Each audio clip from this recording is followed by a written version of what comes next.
vai ocupando aquele espaço, a Letícia está aqui, vai ocupando aquele espaço com informações. Melhor então, tá? Falando nisso, nós estamos no ar? Eu tento pegar os autores, mas agora ultimamente eu estou me pegando. Olha que coisa desagradável. Já comecei, já estamos no ar, então muito boa noite para quem nos está assistindo agora. Bom dia, boa tarde, ou qualquer área do dia, você que vai nos assistir depois. O escritor e apresentador Afonso Borges é um homem branco de cabelos e barba grisalhos. Ele usa um óculos de aro escuro e veste um moletom preto com detalhes azuis sobre uma blusa branca. Afonso está sentado em frente a uma ampla estante com diversos livros e artigos de decoração. O primeiro convidado é o jornalista Carlos Marcelo, um homem branco de cabelos escuros e barba grisalha. Ele usa óculos com armação preta e retangular e veste uma camisa de tom rosa claro. O segundo convidado é o escritor e dramaturgo Fernando Bonassi, um homem branco de cabelos grisalhos e sem barba. Ele usa um óculos de armação preta e veste uma camisa de tom vermelho escuro. Brasília, Carlos Marcelo. O Eugênio Butti me convidou para participar, levar o programa para a TV Câmara na EBC. Desde então, nós gravamos todos os programas que realizamos aí pelo Brasil afora e os depositamos nesse ambiente do YouTube. Então você pode navegar, pode maratonar dias e horas aí com o melhor da produção literária nacional e portuguesa, e de língua portuguesa também, que a gente tem belos amigos. Hoje eu consegui fazer essa mágica deliciosa, inclusive que eu estou muito entusiasmado, muito feliz de ter conseguido reunir Carlos Marcelo, jornalista Carlos Marcelo, lançando o seu segundo romance conosco, que se chama Os Planos. Afonso segura nas mãos o livro Os Planos, de Carlos Marcelo. A capa é predominante azul, com o texto em vermelho e a imagem de dois homens andando sobre uma grande estrutura de concreto.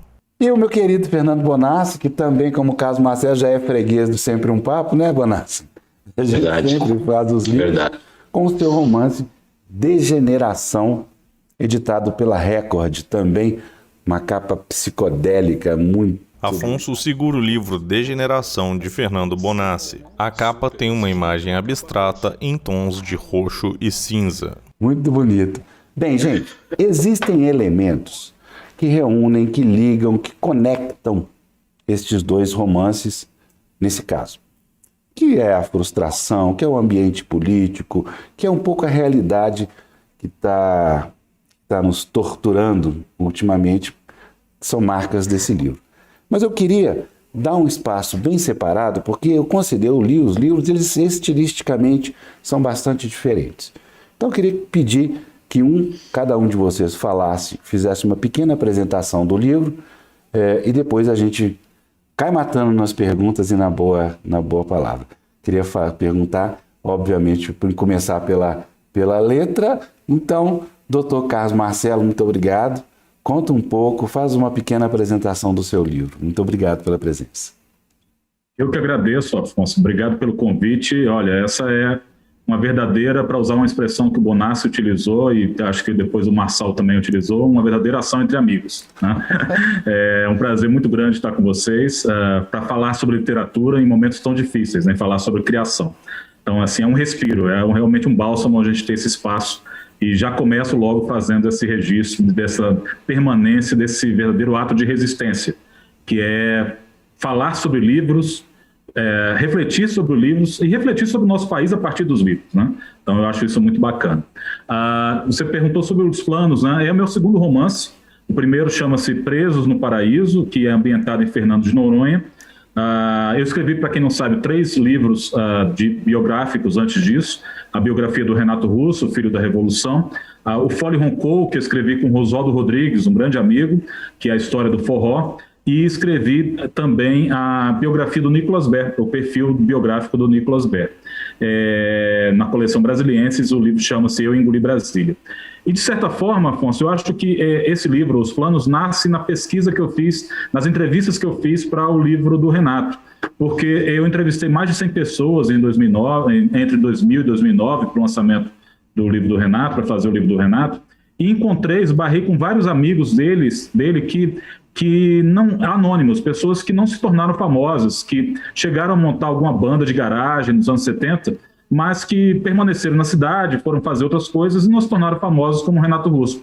Isso me achava muito interessante, ou seja, pessoas que conviveram com uma pessoa que depois se tornou famosa, mas que depois seguiram suas vidas, ou seja, fizeram planos de fazer sucesso, e esses planos foram frustrados. E aí, acho que foi o plot desse livro, assim, porque eu acho que, na verdade, todos nós fazemos planos, né, em todas as fases da vida, né? Nem sempre temos sonhos o tempo todo, mas temos planos o tempo inteiro, né? Então sempre a gente tem um plano mais prosaico. Estou planejando passar o fim de ano com a minha família, né, num determinado lugar, ou planejo, sabe, daqui a 15 anos fazer uma viagem, uma volta ao mundo, enfim, coisas assim. Acho que é inerente ao ser humano o ter um plano, né? E eu me interessava em tratar, na verdade, os planos de uma forma com um significado múltiplo, porque também a gente vive em dois planos, o plano da ficção e o plano da realidade, né? Assim, a literatura vive nesses planos. E eu acho que cada vez mais a realidade está nos sufocando, a gente vive numa realidade muito acachapante, com acontecimentos diários que são muito mais estranhos que a ficção, né? São muito mais avassaladores do que a ficção. Então, a gente pode até falar mais sobre isso depois, mas me interessava também essa dualidade do plano da ficção e do plano da realidade. Então, é como se o meu livro acontecesse num plano paralelo, no plano da ficção. E aí, contando um pouco sobre o que é o livro, ele conta a história de 5 amigos que crescem em Brasília nos anos 70. Eles são, então, da primeira geração, né, da cidade, de adolescentes da cidade, porque, para quem não lembra, Brasília foi inaugurada em 1960. Então, quem cresceu nos anos 70 em Brasília era adolescente naquela época, né? E teria hoje mais ou menos uns 60 e poucos anos. Então, são personagens que estão nessa faixa de idade hoje, mas o livro tem alguns flashbacks também. Então, ele volta no tempo para mostrar como era a vida desses jovens nessa época. Acontece um fato definidor da relação de amizade desses 5 nos anos 70, e esse fato ecoa até hoje na relação deles. E um desses amigos, o mais poderoso, o mais influente, chama-se Duílio, ele, que tem uma certa ascendência sobre os outros amigos, ele os intima praticamente a participar do plano de um assassinato de um senador da República. Ele é suplente desse senador, ele quer assumir o mandato do senador. E aí ele quer os amigos para executar esse plano. E, obviamente, as coisas não acontecem exatamente como ele planejou, como também é na vida, né? Nunca as coisas acontecem como a gente planeja. E, a partir daí, então, essa história ganha essa dimensão de tragédia também. Então, até eu falei um pouco sobre isso, eu acho que, assim como Presos no Paraíso, eu não sei se eu consideraria que esse é um romance policial clássico, no sentido de ter um detetive, uma investigação, um grande mistério no final. Não vejo muito dessa forma. Eu acho que é mais um drama humano, onde a violência está presente também, o que é também um dado muito presente em nosso país. Daqui a pouco posso falar mais sobre isso também e falar dos pontos que eu acho de convergência com o grande livro do Bonassi. Maravilhoso, maravilhoso. Vamos avançar. Tem algumas observações, mas eu agora gostaria de passar a palavra para o Bonassi, não sem antes dizer da saudade, viu, Bonassi? Saudade, viu? Que pena que a gente tem se encontrado pouco, que a pandemia fez isso. Seja muito bem-vindo a esse ambiente aqui virtual, que é também a sua casa. Cara, Afonso, obrigado, cara. Obrigado de me receber. É sempre um prazer enorme estar aqui, imagina. Então é muito legal, é uma honra para a gente estar aqui. Basta ver a coleção do que você tem feito. Obrigado. Acho, e aí também já falando do que a gente está fazendo aqui, que o que eu acho mais interessante no romance, a característica que me agrada mais quando eu me deparo, quando eu me coloco este desejo, essa atribuição, sei lá, essa loucura que seja, é que ele ecoe o que está acontecendo. Assim, embora na televisão, por exemplo, eu trabalho com bons plots. Independente do que eles ecoem, do que eles representam, uma boa história pode acontecer num canto, pode acontecer de qualquer maneira, um pequeno fé de vera ali e tal. O romance eu acho que não. Quando eu sento para fazer um romance, eu acho que ele deve ecoar o que está acontecendo. Então, eu tenho que ter uma pequena história e para ecoar a grande história que está acontecendo. Assim. O que é o Degeneração? É a história de um cidadão que se passa da sexta-feira à noite até o domingo de manhã da eleição do Jair Bolsonaro. O protagonista recebe a notícia de que o pai morreu, ele tem uma relação muito difícil com esse pai.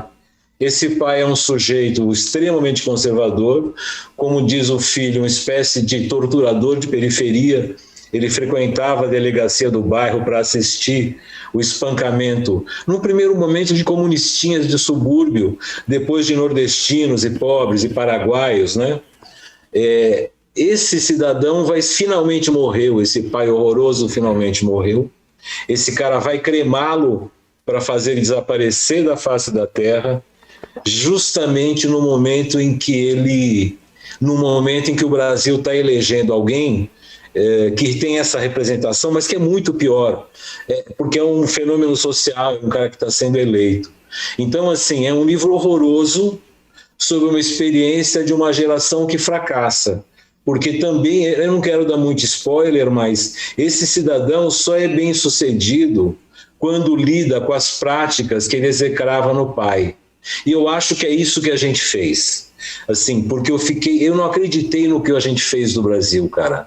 A nossa geração é um fracasso completo. É um completo fracasso. Se a gente lembrar se a gente lembrar a energia que a gente tinha quando acabou a ditadura, aí você vem com o colégio eleitoral, aí dá o Tancredo morre.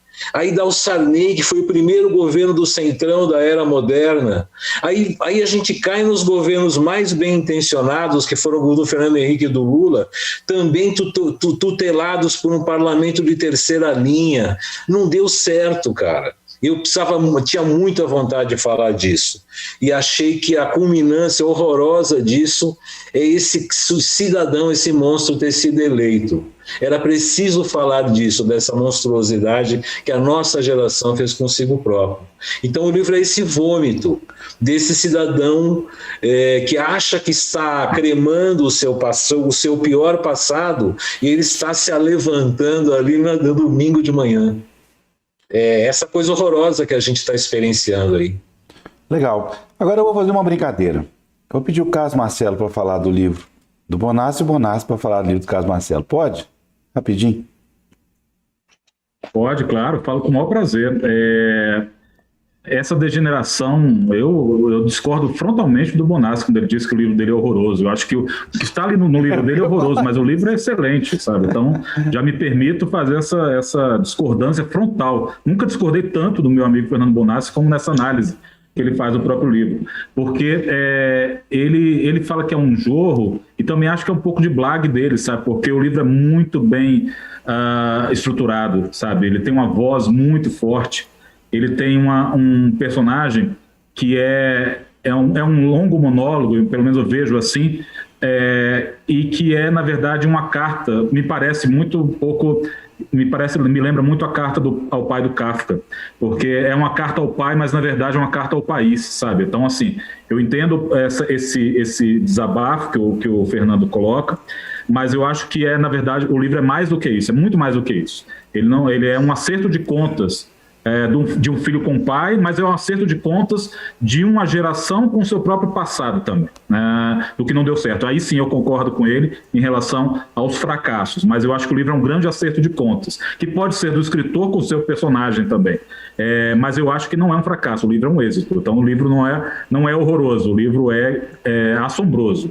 O livro é avassalador. Foi pelo menos a sensação que ele me passou. E acho que é uma forma muito interessante de você driblar, Afonso, para homenagear nosso grande amigo Sérgio Rodrigues no drible, né?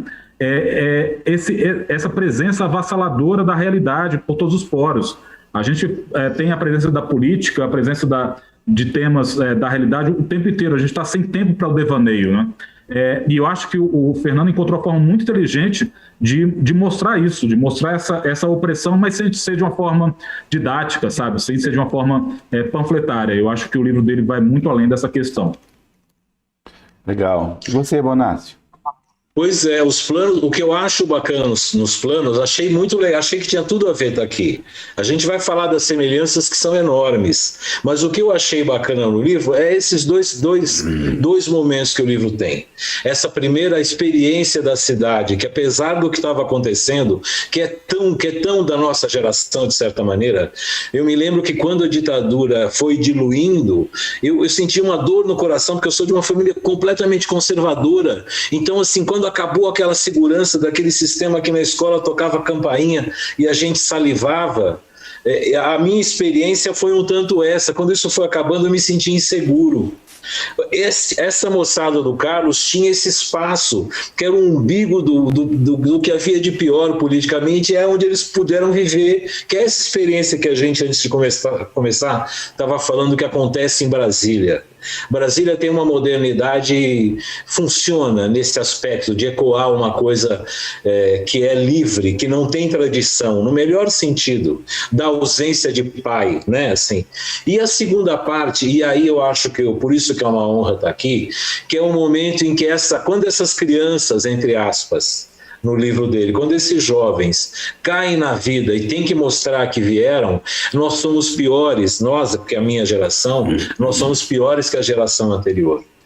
Por isso que eu concordo com a visão do Carlos de que esse é um drama mais do que um policial, embora ele tenha essa vocação, né? Mas isso é a pegada do Carlos Marcelo, por isso que ele é gostoso de ler. Legal. Bem, eu classificaria o livro do Carlos Marcelo, se é que tem alguma importância, o livro tem que ser bom, como os dois livros de vocês são. Mas é uma coisa mais montada na novela, onde os personagens interagem, constroem seus mundos e suas perspectivas interagindo. Isso é bem característico da novela, que faz refletir sobre o drama policial. Mas minha pergunta um pouco agora é sobre isso. Carlos, você começou a falar disso, mas prolonga um pouco. Porque você na minha opinião, você é um escritor de gênero policial, não é? Eu classifico, eu entendo que você tem um mecanismo, uma forma de trabalhar os seus enredos por aí. Por que você decidiu escorregar desse formato agora? Não, eu acho que é curioso, Afonso, porque quando eu lancei o Presos no Paraíso, o Milton Ratum, eu falei com o Milton, né, e ele comentou, ele leu o livro, e eu falei, Milton, esse é meu primeiro romance policial. Né? Aí ele falou assim, Carlos, eu li, gostei muito do livro, mas só não entendo por que você chama de policial, eu não achei que seu livro se encaixe nesse gênero. Mas na verdade eu acho o seguinte, quando a gente vive num país como o Brasil, é quase impossível que o romance não seja policial, né? Que não haja um crime, algum tipo de crime vai acontecer, né? Se não é uma autoficção digressional, né? Assim, uma voz interior que só fala, que faz uma viagem dentro do próprio quarto, eu acho que em algum momento algum crime vai ocorrer. Porque quando, claro, se tratam de romances com pegadas realistas, que é o meu caso, o livro do Bonácio também. A gente está partindo de fatos que poderiam ter ocorrido. A gente não está falando de fantasias, distopias, não. A nossa distopia é o Brasil, né? A gente está nessa distopia. E nossos personagens estão mergulhados nessa distopia que é o nosso tempo presente. Agora, o meu livro tem uma coisa interessante, porque ele já ficou datado, Afonso, porque se passa no governo Temer. Então, assim, eu acho que ele tem a gênese de muita coisa que a gente está vendo agora. Mas ele é um retrato de um momento também de convulsão, e que desembocou, como o Bonácio falou, nesse período que a gente está vivendo agora.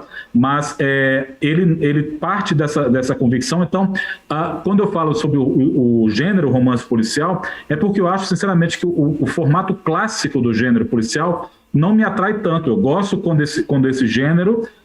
quando a gente consegue subverter esses gêneros. E aí cito, por exemplo, os romances do Leonardo Padura Fuentes, que, na minha opinião, vão muito, apesar de ter um detetive, o Mário Conde, né, que depois se aposenta, um comissário que depois se aposenta, mas eu, por exemplo, conheci muito de Havana e da realidade do povo cubano por meio da leitura dos livros do Padura.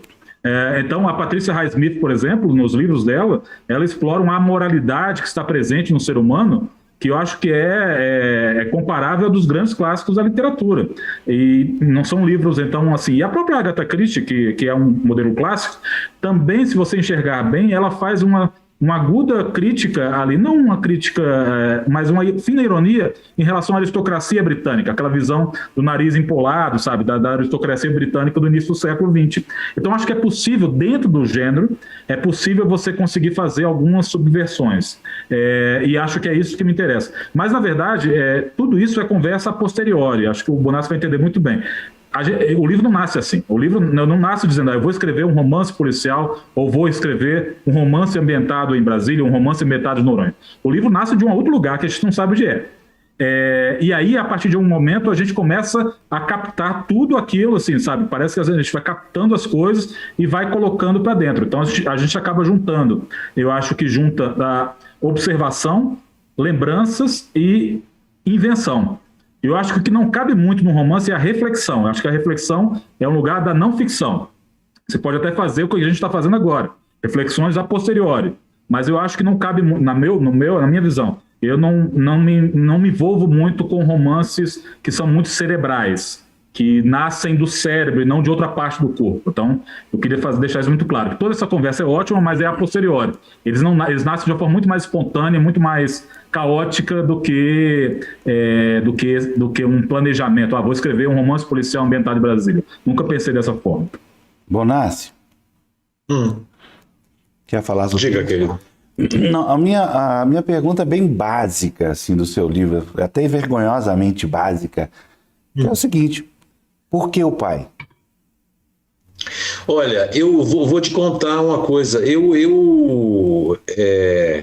Porque a gente repete o pai inapelavelmente, historicamente no Brasil, horrorosamente, assim. Então, assim, eu tive uma boa relação com meu pai no que diz respeito à minha vida pessoal. É um homem conservador, a gente divergiu a vida inteira, mas ele era um homem de bem, um homem tranquilo, jamais, enfim. Um pai convencional da sua época, assim, não é uma experiência pessoal, mas eu tinha uma experiência o que mais me torturou nisso, na eleição do Jair Bolsonaro, cara, foi a gente não ter feito a lição de casa. Foi que nós não conseguimos explicar a solidariedade para as pessoas, a experiência democrática não deu certo na direção de a gente solidarizar as pessoas. Então, assim, eu já achava uma loucura, o Luxúria, que é meu livro anterior, é a história de um operário que tenta fazer uma piscina na sua casa. Então, aqui, tá aí na mão do Carlos. E não consegue, porque tem um momento em que alguém fala: a democracia deve ser algo ruim para todos. É um tanto essa experiência que a gente tem no Brasil. A experiência democrática aqui é algo de partilhar dificuldade e tal, sabe assim? Agora, também acho que romance é forma. Sabe assim? Também acho que ele tem que isso que a gente está falando aqui, eu digo na internet, eu leio na internet a qualquer momento. E o que eu acho que o romance faz é tirar isso de um certo contexto, do ramerrão da internet, do nível, digamos assim, do fora corrupto, genocida, sair desse lugar da gritaria e provocar algum outro tipo de estranhamento. Sabe assim? Lembrar da dor, do luto, e no caso do Degeneração, que a gente repete o pai e piora, porque assim, nos lembro de que o monstro foi democraticamente eleito por milhões de pessoas. O monstro não se impôs pela faca, não se impôs pela doença, ele se impôs eleito pelo povo brasileiro. Isso é inacreditável que a gente tem. Para mim isso foi assustador quando eu realizei que isso estava acontecendo. E aí aquela tramazinha que eu tinha, de um cara que vai cremar o pai, meu pai tinha morrido, a burocracia de lidar com a morte, misturando tudo isso, eu falei, e aí tem o dia fatídico, que é o dia da eleição, que vem um monte de amigo aqui em casa, porque a gente achava que o Haddad ia ser eleito. Então a gente comprou garrafas de vinho, comprou um monte de pão e queijo e ficou esperando o Haddad vencer, e ele perdeu, cara.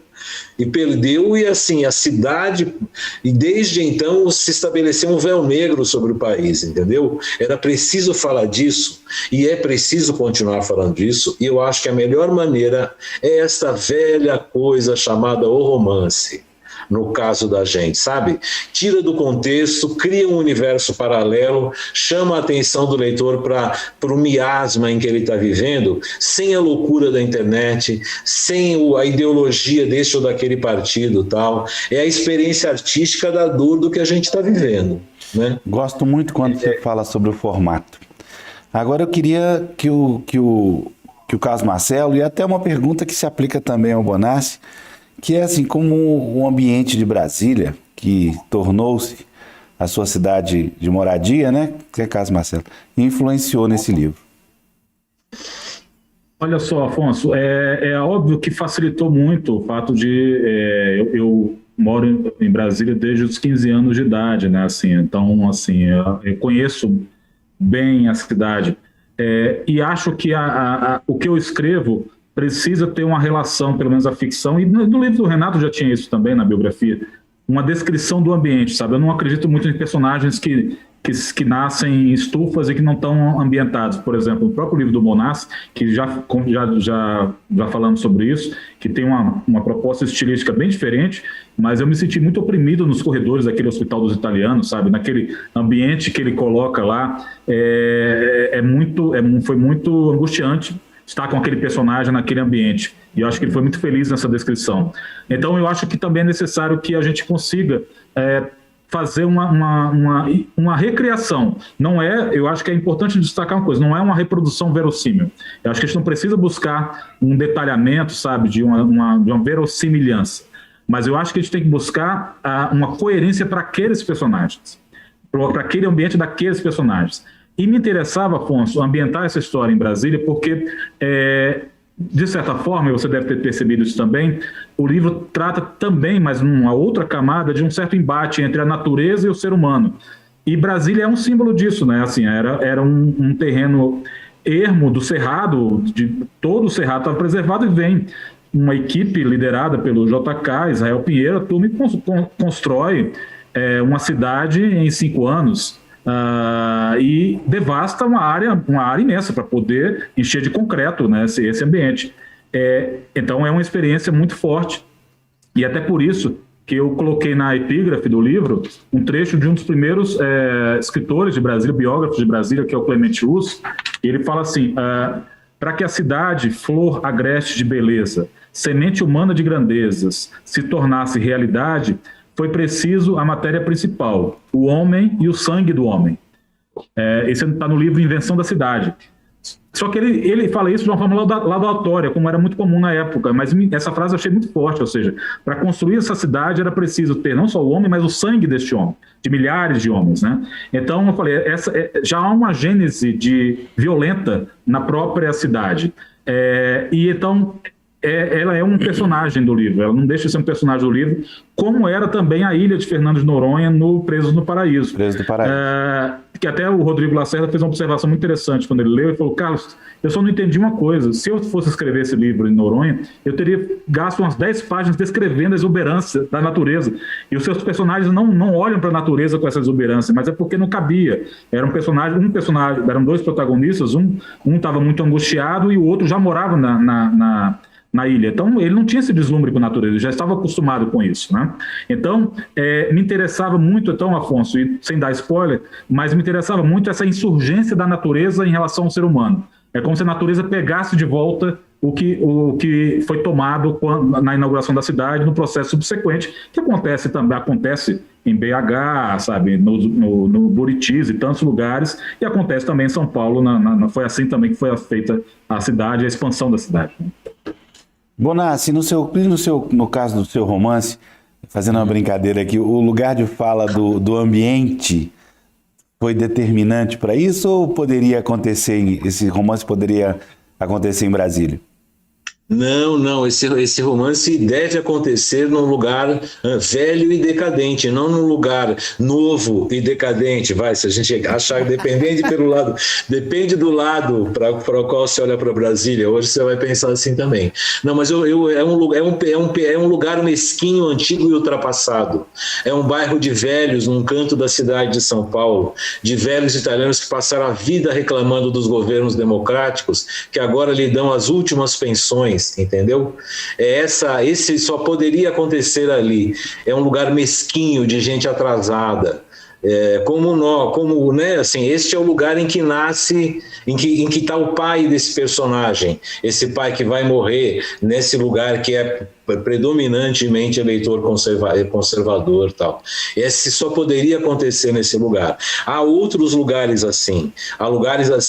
Minas, por exemplo, é um lugar de extrema tradição, para a gente falar de um lugar perto aí de Brasília. Tem inúmeros lugares em Minas que eu acho que guarda essa tradição que para mim é horrorosa, assim. Eu tenho uma relação muito, muito angustiante com essa coisa de construir uma tradição, tal, né? A gente, talvez isso nesse sentido, eu seja profundamente paulistano, assim. Aqui a gente destrói as coisas, cara. O Hector Babenco falava para mim, essa é uma cidade em que as coisas estão de costas. Eu botei essa ideia no livro, porque é tudo tão feio que parece os fundos. São Paulo é uma coisa, realmente, é uma beleza cheia de precisar ficar com a boca fechada, porque os dentes têm cárie, sabe assim? É uma cidade desigual, é uma cidade que o cara que está no farol olha para o outro e sabe que ele está sentado em $400 mil no seu carro. E este olha para aquele e sabe que aquele cara não vale nem $4 e está distribuindo alguma coisa no semáforo. Essa tensão está no ar em São Paulo, sabe assim? São Paulo é um lugar de periferia, você manda o pobre lá longe e depois a polícia atrás chacinar. Rio de Janeiro, por exemplo, o pobre e o rico moram muito perto. O cara cai do morro, molha a bunda na piscina do cara na Zona Sul. Aqui em São Paulo a gente manda o pobre longe e a meganha atrás para perseguir. Isso para te dar um quadro de como as coisas... Como é que eu vejo esse caldo de cultura, sabe? Mas, assim, só poderia acontecer num lugar mesquinho, nesse caso. Embora haja muitos lugares mesquinhos pelo Brasil afora. Vocês dois trataram de forma diferente a questão do fracasso. Não é? O fracasso no livro do caso Marcelo vai até para a corrupção, né? As pessoas têm ali um elo muito forte com a corrupção. O fracasso, no caso do livro do Bonassi, tem outra característica. Eu queria que vocês falassem sobre o fracasso. Eu começo falando, Afonso, que me interessava também, quando eu pensei nesses 5 personagens, esses 5 protagonistas, me interessava também não falar apenas sobre eles, mas também que o livro refletisse a visão deles, que não necessariamente é a visão do escritor, né? A visão de quem está criando. Então, o livro tem você perguntou antes sobre a estrutura, eu vou falar um pouco sobre isso para poder responder a tua pergunta. O livro é dividido em 2 partes, o plano e outro plano. Assim. Então, são 2 partes muito, muito claramente divididas, e e com essa divisão, nessa segunda parte, a entrada de personagens que só são citados nas ações e nos diálogos desses 5 protagonistas. Então, há um conjunto de personagens que entram no livro com a mesma força de protagonismo dos anteriores, e isso ocorre na segunda parte. E por que isso? Porque eu também achava que a gente correria o risco de ficar um livro totalmente desesperançado, se ficasse apenas nas visões destes 5 personagens, especialmente dos 4 personagens masculinos. Porque a personagem feminina, que é amiga dessa turma e ex-mulher de um deles, tem uma visão um pouco diferente. Eu achava que isso ia ficar muito perto do Gabeira, do crepúsculo do macho, sabe? Assim, ficar só aquela visão, uma única visão. E eu acho que a própria cidade, o próprio país comportam outras visões de jovens, sabe? E de outros moradores de outros lugares da cidade, não apenas o plano piloto. E aí sim, o título também faz referência a isso, né? Quando você fala os planos, imaginando que tem o plano piloto e outros planos, né? Onde essas pessoas podem viver. Então, eu não me permiti ser tão desesperançado assim no livro, assim, de ficar apenas com a visão de fracasso. Eu acho que o livro também... e acho que os personagens, na verdade, mesmo esses protagonistas, eles estão tentando reagir a isso. Eles não se conformam com isso. Não é um livro derrotista, não é de forma alguma. Só que aí eles vão exatamente para o que você falou, eles se permitem atos extremos. E exatamente por conta do contexto do país. E aquele universo durante o início do governo Temer, onde você tinha o auge da Operação Lava Jato, muitas operações da polícia o tempo todo, né? Era uma coisa de domínio, monopólio midiático o tempo todo, e até um dos personagens vê na televisão uma ação da Lava Jato, e aí a pessoa pergunta assim para ele, você caiu nessa? Ele fala, não, eu não estou nessa história. E é uma brincadeira que eu faço com a realidade, tipo, eu não estou na realidade, eu estou na ficção. Ele fala assim, eu não estou nessa história. E por quê? Porque essa história monopolizou todo o noticiário alguns anos atrás, não faz tanto tempo assim. Então, eles estão lutando contra este fracasso, mas para isso vão se aproveitar de um certo clima generalizado de impunidade. Acho que essa é a palavra que importa para o livro, a sensação generalizada de impunidade. E essa sensação, aí sim, ela atinge diversos setores. E em algum momento do livro também, um dos reflete sobre isso e fala assim, ele mora num apartamento alugado, ele é o mais dependente economicamente, mas ele fala, mas pelo menos eu vou dormir tranquilo, porque eu tenho certeza que não vai ter a Polícia Federal não vai me acordar amanhã de manhã. Então ele fala, quantos dessa cidade têm essa certeza? Que vão dormir com a certeza que não vão ser acordados por uma operação da PF no dia seguinte. Então, essa busca dessa paz por meio de atos extremos ou no meio desse universo dessa impunidade, eu acho que é uma das marcas do meu livro. Legal, tem aí uma redenção, né? E você, Bonassi? Quando eu ouço a palavra redenção, eu pego a minha faca, cara. Não tem. Fracasso foi o nome de trabalho do livro durante muito tempo. É mesmo? Você não me falou isso, não. Era fracasso.doc. Os livros têm uma palavra de título, né? É sempre isso. Eu gosto de uma palavra só. O Marçal, por exemplo, com quem eu trabalho diariamente, é o cara que, né? Marçal não vale. Marçal não vale. Você lembra do título do livro do Marçal? Eu não lembro. Aquele do eu lembro porque eu tô lá todo dia com ele, né? A gente continua todo dia. Beijada com a boca, como é que é? Não, eu receberia as piores notícias dos seus lindos lábios, por exemplo. Agora ele foi até econômico, né? O baixo super econômico. Mas ninguém ganha do nosso querido Evandro Ferreira, não. Evandro Ferreira. Sem dúvida. Ninguém ganha do Evandro Afonso Ferreira. Desculpa que como tinha que ter. Mas olha, não. É só para te contar que foi aquilo que eu comecei falando. A ideia, assim, depois, quando eu quis fazer o Luxúria, eu falei, Cássio, nós, a esquerda, as pessoas mais bem intencionadas, estão transformando os cidadãos em consumidores. Isso é uma enorme burrada. Foi assim, por exemplo, naquele momento, então o Luxúria resulta disso. Agora essa coisa assim... não podemos, assim, como lidar com a experiência final do fracasso é entregar a democracia a um nazista, né? Isso teria que, assim, e aí tem uma coisa que então, assim, esse é o supremo fracasso. Dá para contar as últimas, desde a velha Nova República até agora, um processo de a gente não enfrentar o que tinha que ser enfrentado, desde a punição de militares torturadores, até passando por gente na cadeia, ou ter absolvido quem tinha que ter absolvido. Tem uma série de coisas que ficaram pelo caminho. E, por exemplo, nesse momento, mesmo quando se engendra a retirada do monstro, os pactos são os mais antigos de novo, começa um cheiro de queimado na vida republicana e tal. Essa sensação de que a gente não chega lá, cara, cansei de ser condescendente com isso, não chegamos lá, somos um enorme fracasso. Você vai me dizer que conquistamos direitos? É claro, até os pobres, assim, até os piores animais conquistaram direitos nos últimos anos, mas é uma elite suicida, que prefere morrer segurando o Rolex no carro a distribuir renda. Vai levar um tiro no peito, mas não vai entregar para o porra do bandido o relógio que tem. Isso é o quadro, isso somos nós. Porque vou te contar, fiz campanha política para a direita e para a esquerda, recebi em cocaína, recebi em mulher e recebi em dólar. Nunca dei uma nota, nunca recebi em real. Eu cheirei a minha parte. Eu fiz a minha parte errada. Não estou falando porque eu sou santo. Eu podia ter falado, não, bicho, eu quero nota. Tá bom, fulano, eu faço sua campanha política, mas vou lhe dar nota, tá ok? Não, eu não fiz isso, eu ganhei um pouquinho a mais também na nota. E aí, cara, aí você olha para o político que você elege, que te paga com mulher, e você fala, esse é um homem de esquerda, esse vai para o parlamento, esse vai ser ministro.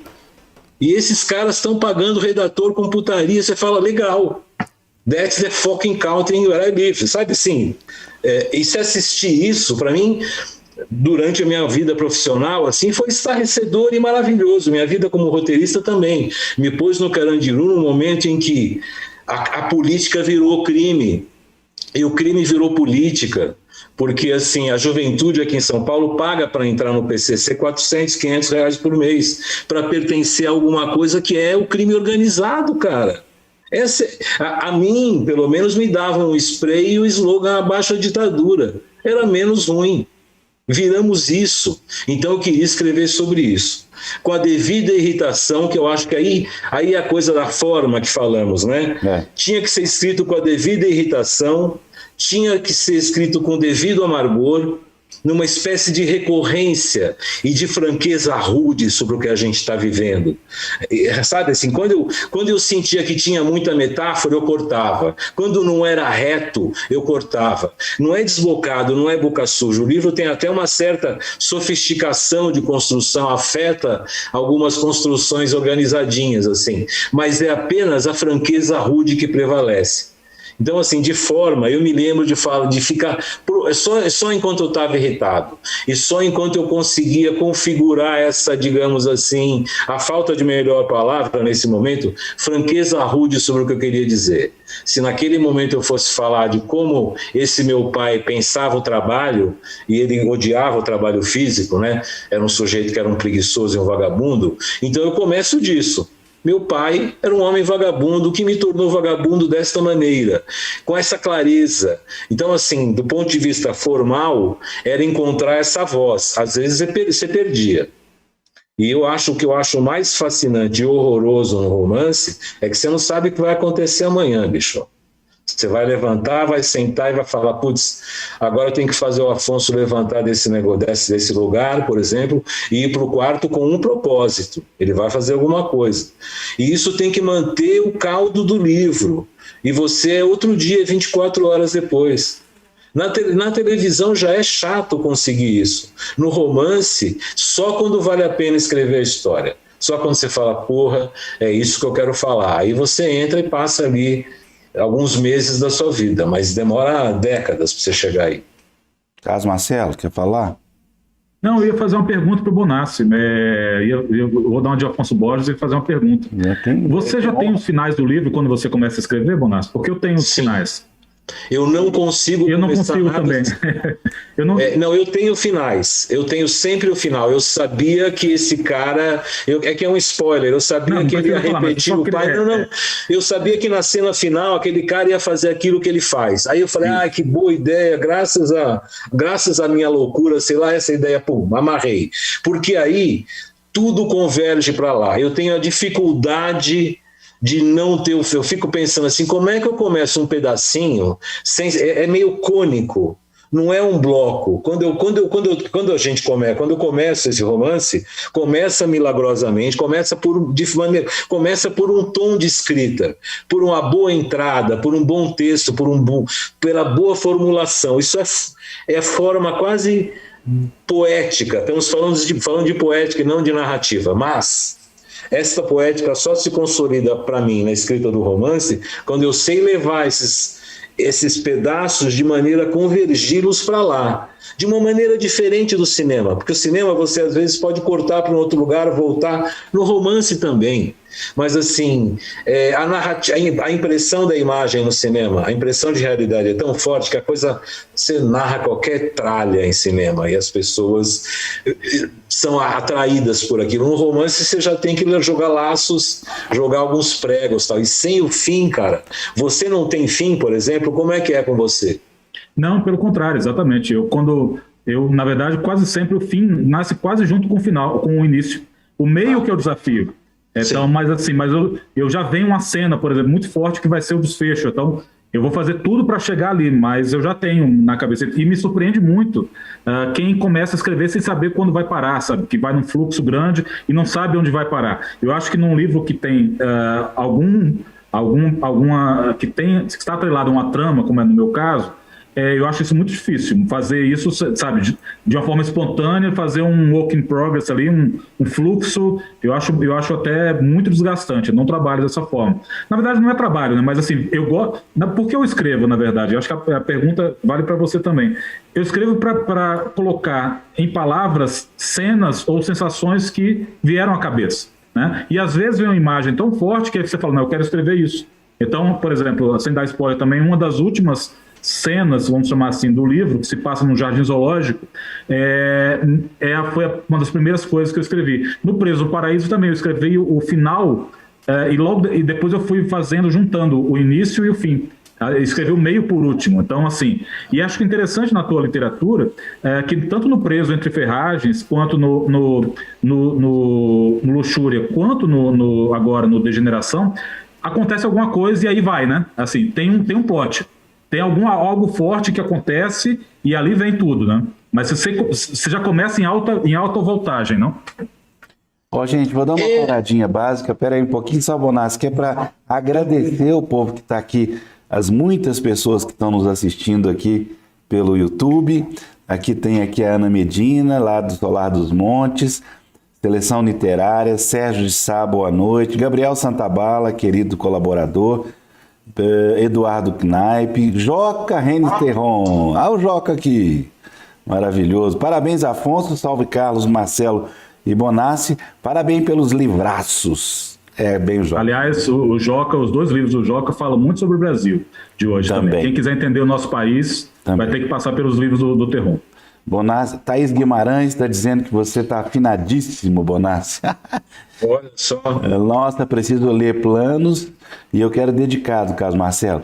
Maria Esther Maciel, olha, tá aqui, boa noite. Zé Eduardo Gonçalves, Zé, daqui quero ler os livros já. Rosana de Montalverne também, aqui de Belo Horizonte, muito obrigado, Rosana.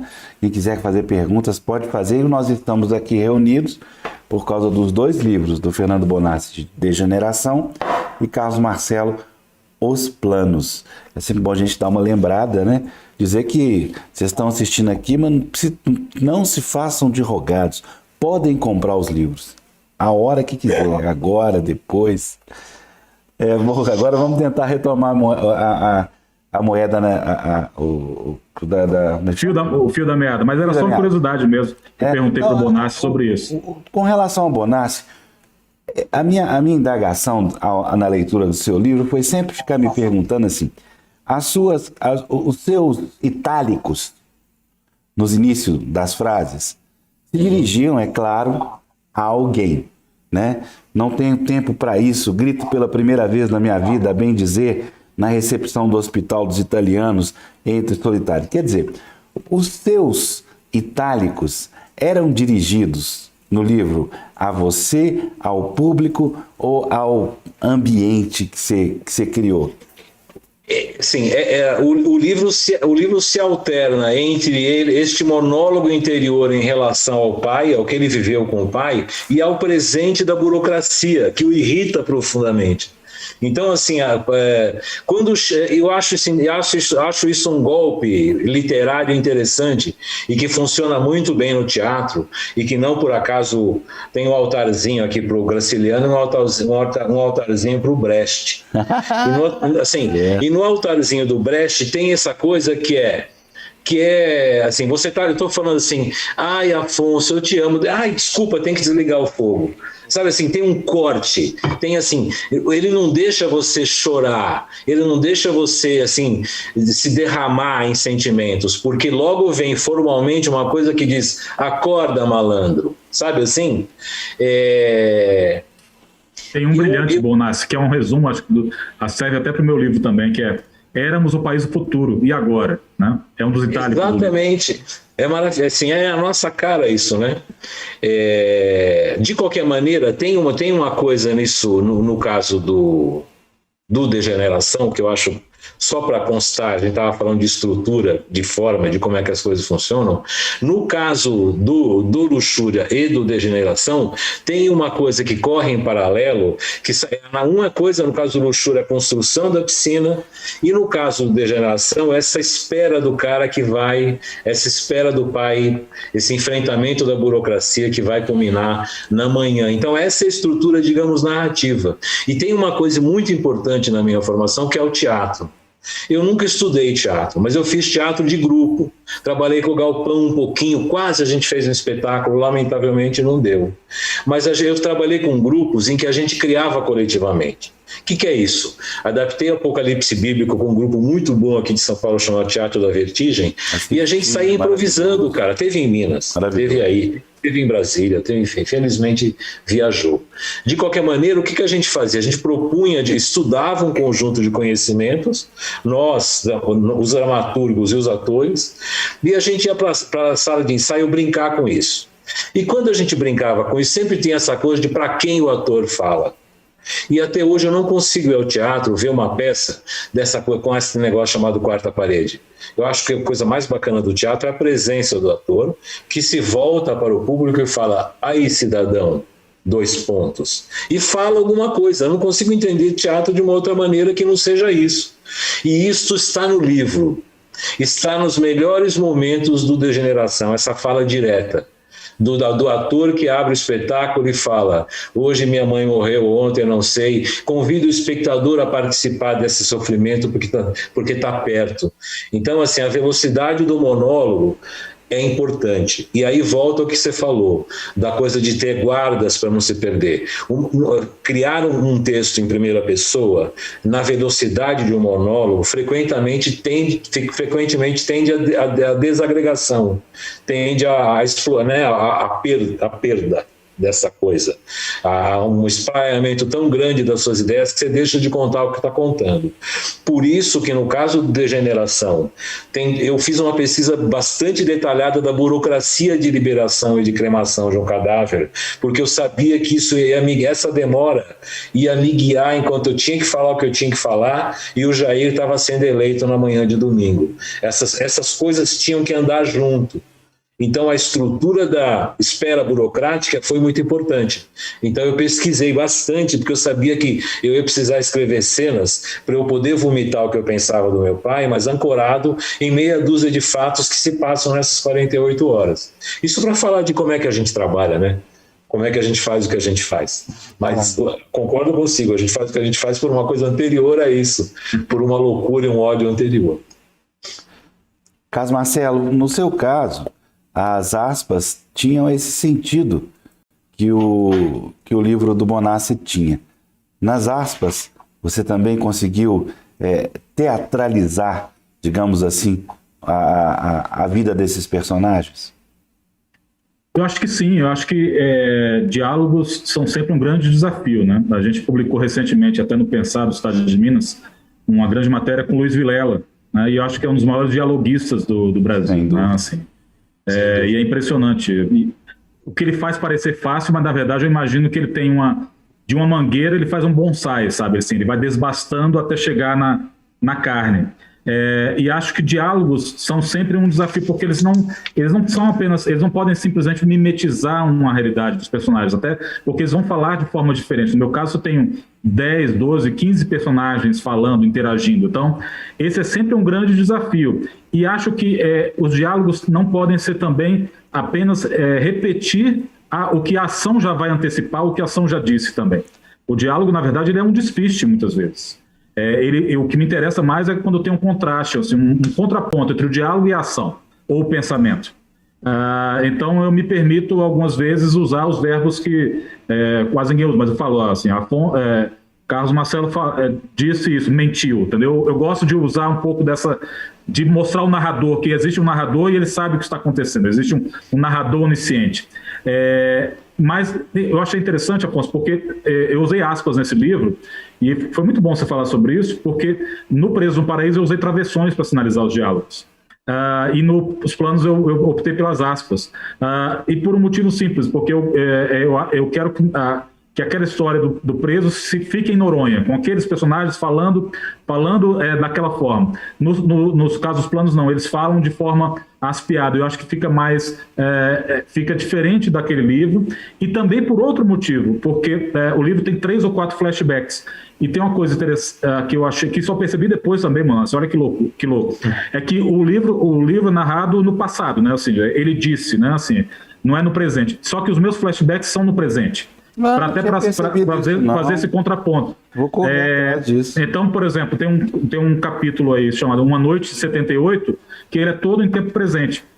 Uma tarde em 68 também. Então são 3 ou 4 momentos que os flashbacks são um tempo presente, e o tempo verbal que eu utilizo para a narração de boa parte do livro é como é o comum no passado. Então eu quis explorar um pouco esse contraponto, porque eu já tinha explorado um pouco isso também no Preso no Paraíso, quando eu tinha 2 narradores, um em primeira pessoa e um em terceira pessoa, que se juntavam no final. Então, e nesse também, o último capítulo, ele é no presente com os verbos no presente. É como se tudo confluísse para esse final. Mas, de novo, tudo pensado depois, essas coisas não acontecem.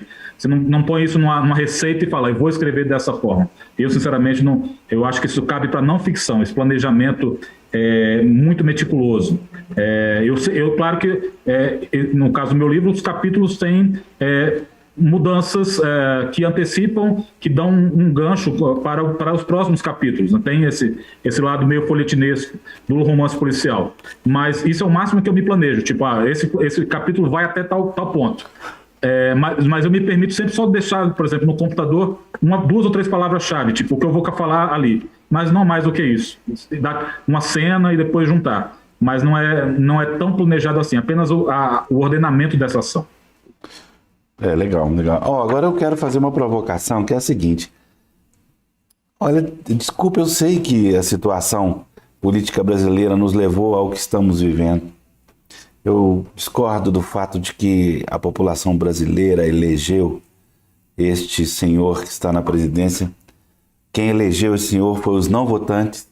Todo mundo sabe que há 5 eleições no Brasil, o voto nulo, branco ou abstenção ganhou, e esse ano também esse voto ganhou. Então, essa pessoa foi alçada à presidência por um número percentual muito pequeno de pessoas, respeitada a representatividade democrática, é claro.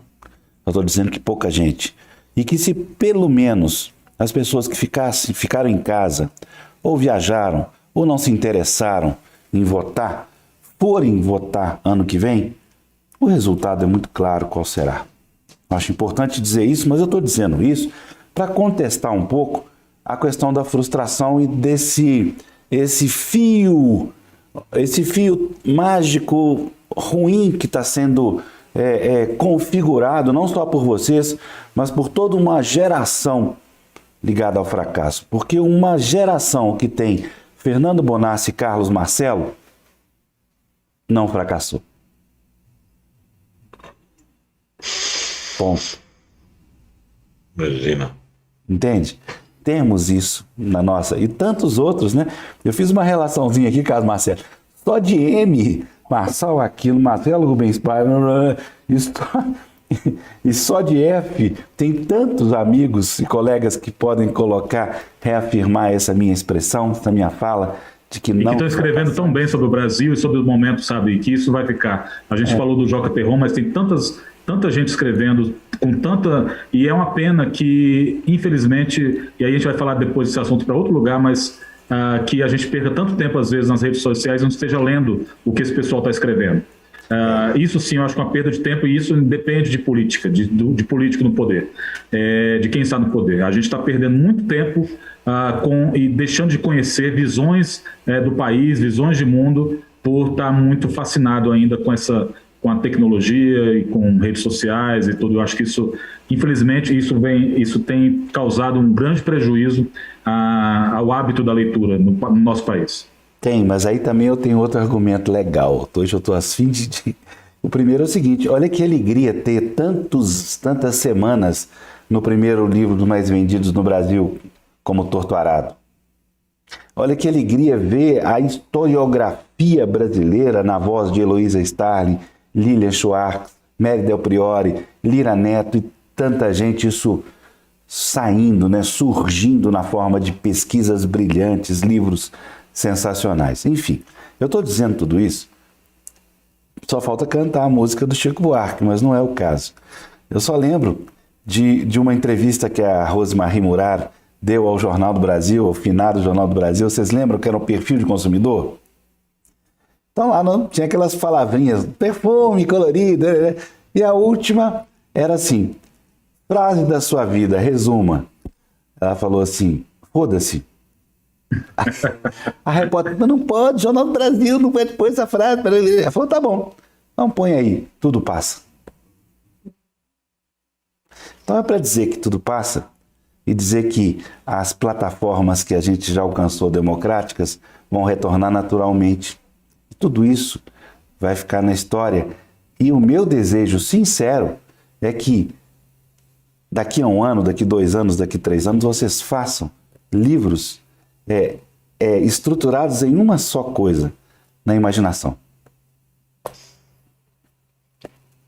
Eu queria dar a palavra para o Bonassi e depois para o Carlos Marcelo para encerrar, não sem antes agradecer imensamente a participação. É sempre uma alegria estar com vocês. Cara, bom, antes, muito obrigado por nos receber aqui, Afonso. É uma generosidade muito grande, assim. Continuo achando, como eu disse, que o que a gente faz aqui e o livro, fora do contexto da barbárie, ainda é a melhor maneira da gente pensar o que a gente está fazendo. É a coisa mais, assim, digamos, focada e livre, né? Combativa. Né? Exatamente. Então, muito obrigado por nos receber, cara. É isso que eu tinha para dizer e boa leitura para todos.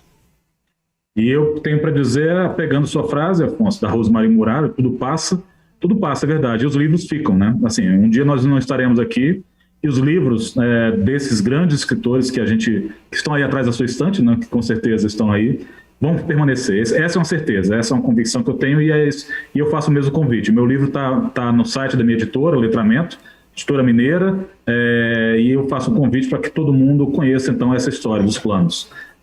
E todo mundo conheça também A Degeneração do Bonassi. Não acredite no que ele disse que é um livro horroroso, muito pelo contrário. É um livro assombroso. E eu quero muito, estou esperando a chance de tomar um café com ele, em Brasília, em BH, em São Paulo, onde quer que seja, e a gente ter essa chance de conversar mais sobre esse livro e com você também, Afonso. Mais uma vez, obrigado por esse espaço de resistência, sabe? De trocar ideias, de fazer desse nosso encontro, um encontro marcado, como diria o Sabino, que, aliás, é um dos títulos de um dos capítulos do meu livro. Eu cito o Rubem Fonseca, O Passeio Noturno e O Encontro Marcado, porque também é uma história de amizade, né? Então, assim, esse livro também é uma história de amizade e foi, de certa forma, uma releitura que eu fiz também, essa homenagem a esse livro que me marcou tanto. Obrigado pelo convite mais uma vez. Para mim é uma alegria estar com vocês dois. E agora, a homenagem à nossa querida Raíssa Medeiros. Muito obrigado pelo seu trabalho, fazendo esse trabalho. E como a gente sempre faz, Raíssa, por favor, fale o nome do Fernando Bonassi em Libras. A intérprete de Libras, Raíssa Medeiros, demonstra como dizer o nome de Fernando Bonassi através da datilologia.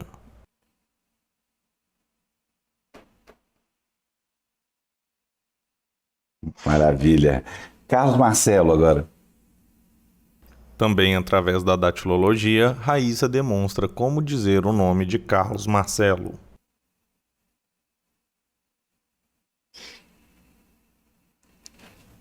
E agora, os parabéns à Raíssa. Muito obrigado. Parabéns para o seu aniversário hoje, Raíssa.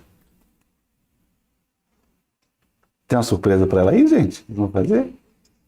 A gente ia cantar parabéns em Libras, mas eu juro que eu vou aprender parabéns em Libras para cantar para você, viu, Raíssa? Muito obrigado. Parabéns, vida longa. A gente está aqui reunido para falar do livro Degeneração, do Fernando Bonassi, e Os Planos, de Carlos Marcelo. Os Planos, editado pela Letramento, e Degeneração pela editora Record. por favor, comprem e leiam. Muito boa noite.